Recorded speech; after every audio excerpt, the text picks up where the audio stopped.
Autre grand titre ce matin, une grève peu habituelle, celle des chasseurs. Dans les Landes, une partie d'entre eux ont décidé de boycotter les battues administratives qui régulent le grand gibier. Ils dénoncent ainsi l'interdiction d'une chasse traditionnelle prononcée par la plus haute juridiction administrative française.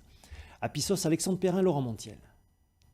Ils ont rangé leurs fusils le 25 août. Depuis 15 jours, Vanessa et François-Xavier font partie des nombreux chasseurs grévistes qui refusent de participer à des battues administratives censées réguler les populations de gros gibier.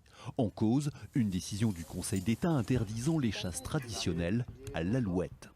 Nous, c'est plus pour marquer le coup et de dire qu'on n'est pas d'accord avec ce qui se décide en haut, disons, et pour essayer de manifester notre mécontentement à ce niveau-là. Les agriculteurs nous soutiennent en grande majorité, donc on va faire en sorte de faire bouger les choses. Avec 230 membres, l'association de chasse que préside Vanessa Magne est l'une des plus importantes de Haute-Lande.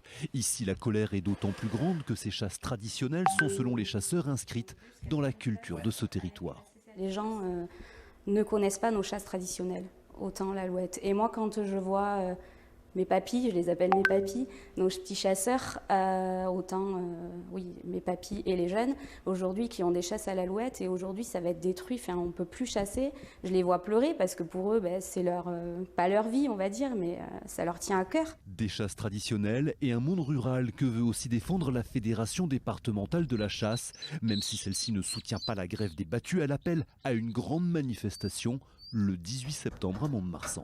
Il y a un intérêt fort à agir, c'est-à-dire que le chasseur n'est pas là que dans son rôle de régulateur public, mais aussi dans un rôle culturel, dans un rôle social, dans un rôle socio-culturel finalement, qu'il est important de préserver pour nous. La priorité, c'est un rassemblement important, pacifique et populaire le 18 septembre à Mont-de-Marsan. Une manifestation à laquelle se joindront les chasseurs de toute la Nouvelle-Aquitaine et de la région Occitanie.